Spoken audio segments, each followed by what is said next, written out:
Je suis tombée sur l'histoire passionnante d'une femme qui a permis la mise en place d'une technologie médicale révolutionnaire dont on a beaucoup entendu parler ces derniers temps. Cette femme, elle s'appelle Katalin Karikó et la technologie médicale, c'est le vaccin ARN messager.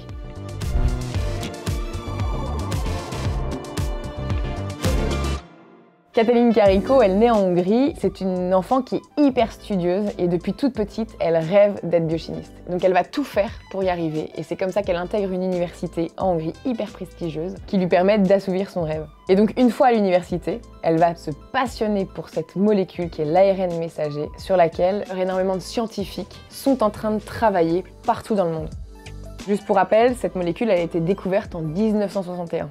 Pour comprendre ce que c'est un ARN messager, il va falloir que vous plongiez avec moi au cœur d'une cellule humaine.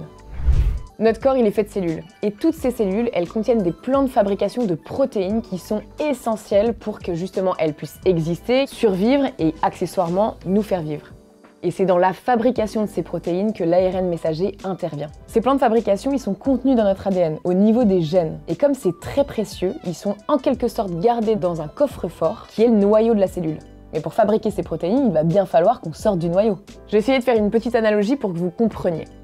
La bibliothèque, ce serait votre ADN, et le livre, ce serait votre gène. Et comme ce livre est hyper précieux, il ne peut pas sortir de la bibliothèque. C'est là que l'ARN intervient, c'est l'équivalent d'une copie du livre qui serait autorisée à sortir de la bibliothèque. Et une fois que cette copie est à l'extérieur, elle va pouvoir se présenter à des usines qui sont des ribosomes et qui, elles, sont chargées de décrypter les plans de fabrication et de fabriquer la protéine qui a été demandée. Alors, il faut aussi savoir que cette copie, donc cet ARN messager, c'est une molécule hyper instable, hyper fragile et qu'elle se dégrade très rapidement.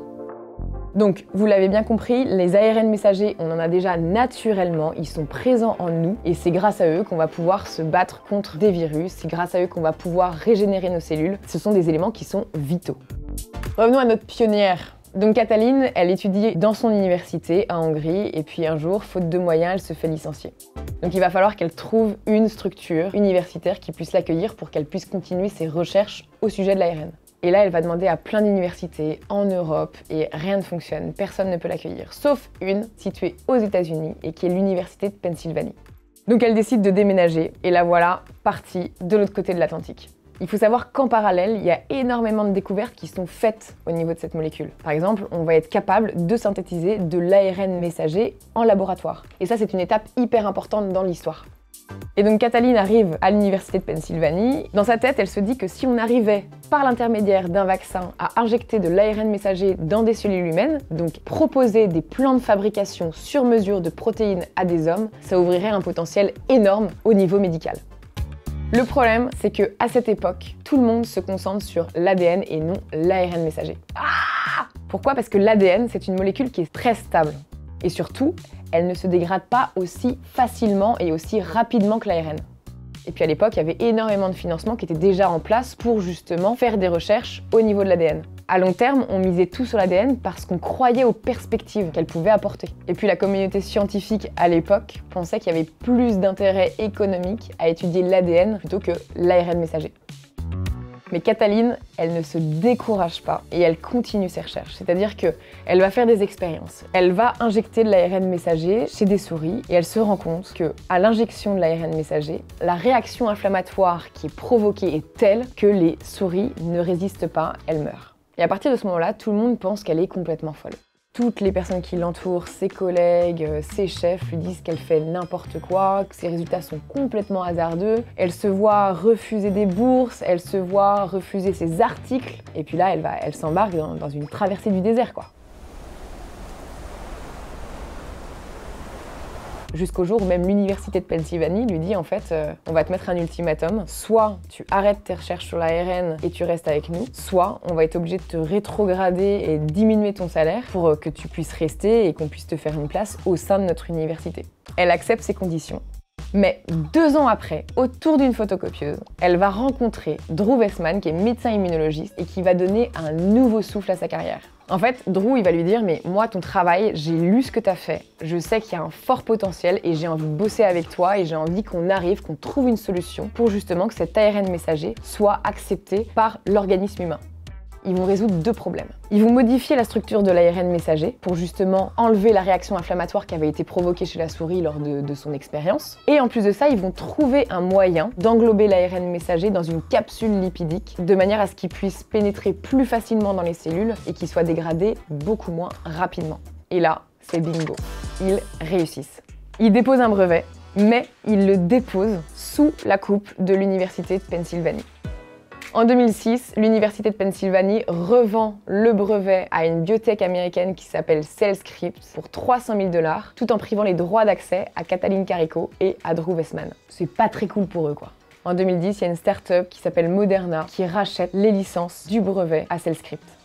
L'histoire, ensuite, on la connaît. Covid, pandémie, mise au point d'un vaccin, bref, cette technologie médicale sur laquelle on travaillait depuis des décennies est enfin utilisable chez l'homme.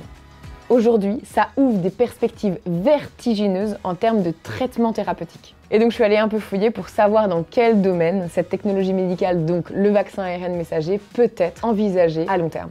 Alors j'en ai trouvé 3, on va parler du cancer, on va parler du sida et on va parler de médecine régénérative. Alors vous savez, dans notre corps, nos cellules, elles se renouvellent en permanence et donc elles vont devoir faire des copies d'elles-mêmes. Mais parfois, en se multipliant, elles vont faire des mauvaises copies. Ces cellules anormales, elles vont présenter à leur surface des protéines qui ne sont pas présentes sur les cellules saines. Normalement, notre corps, il est capable de faire du ménage et d'éliminer toutes ces cellules qui sont anormales. Mais parfois ça bug, ces cellules anormales qui sont des cellules cancéreuses vont se multiplier, vont proliférer et créer un tissu tumoral. C'est ce qui est en cours de recherche actuellement, c'est de créer un vaccin à ARN messager anti-cancer. Il aurait deux modes d'action. Le premier, ce serait d'être préventif pour des cancers qui sont connus, le cancer du col de l'utérus, le cancer de la prostate ou le cancer du pancréas par exemple. On connaît bien les protéines qui sont à la surface de ces cellules tumorales. L'idée, ce serait de créer un ARN messager qui coderait pour la fabrication de ces protéines. On pourrait l'injecter dans le corps du malade. Son organisme se mettrait alors à fabriquer la protéine correspondante qui lui serait totalement étrangère. Sa présence ne lui plairait pas du tout, ce qui permettrait à son corps de mettre en place un plan de défense et d'être déjà préparé si un jour il était amené à rencontrer des cellules cancéreuses présentant ces protéines. Deuxième point, imaginons que vous ayez déjà un cancer, mais que ce cancer, il ne soit pas connu, qu'il soit vraiment propre à vous-même. Sur le même principe, on analyserait la protéine anormale pour fabriquer l'ARN lui correspondant. Le rôle du vaccin dans ce cas ne serait pas d'être préventif, mais plutôt un booster d'immunité face au cancer déjà en place. Et en parlant d'immunité, je ne peux pas ne pas vous parler du VIH. Lorsque vous contractez le virus de l'immunodéficience humaine, le VIH, votre organisme se trouve avec des défenses immunitaires beaucoup plus basses que la normale, ce qui le rend très vulnérable face à plein de virus. À l'heure actuelle, on est en train de travailler sur un vaccin ARN qui serait capable de venir lutter contre cette baisse de défense immunitaire. Il y a une étude qui a été validée le mois dernier, qui a été faite chez des macaques. Les scientifiques de l'étude ont injecté chez des macaques un ARN messager qui est responsable de la fabrication de protéines spécifiques du VIH, de façon à ce qu'ils puissent produire des défenses et les stocker. Donc ce qu'ils ont fait, c'est qu'ils ont entraîné le système immunitaire à créer des défenses en cas d'une exposition future au virus. Et les résultats ont été assez probants puisque le risque d'infection a été diminué de 79% lorsque les macaques ont été exposés au virus. C'est quand même une très belle piste à long terme pour qu'on ait peut-être un jour un vaccin qui puisse nous protéger contre ce virus. Il y a une équipe médicale à Lausanne qui a travaillé sur l'infarctus. Alors on dit infarctus, mais très souvent on utilise le mot crise cardiaque. Il se passe quoi quand on a une crise cardiaque? Donc les vaisseaux qui sont responsables d'alimenter le tissu de votre cœur, votre tissu cardiaque, sont bouchés. Et donc ce tissu n'est plus vascularisé et n'est plus oxygéné. Le principe qu'ils ont mis en place serait d'utiliser l'ARN messager pour reprogrammer ces cellules et les faire proliférer, de manière à retrouver un tissu cardiaque intact et de retrouver une force de contraction du cœur normale. Ces équipes médicales ont travaillé sur des souris qui avaient fait des infarctus et au bout de 2 injections, ces souris ont pu récupérer leur fonction cardiaque de base. Si un jour cette technologie médicale est validée chez l'humain, ça ouvre un potentiel en termes de traitement, mais extraordinaire. On pourrait ne jamais vieillir.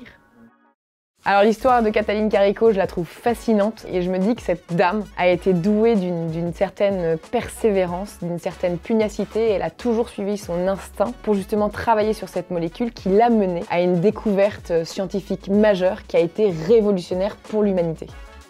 Donc il faut bien garder en tête que l'ARN messager, vous en avez tous naturellement. Et que surtout, ces ARN messagers qui sont synthétisés, il faut comprendre qu'en aucun cas, ils intègrent votre bibliothèque, donc votre ADN, qui est situé dans votre noyau.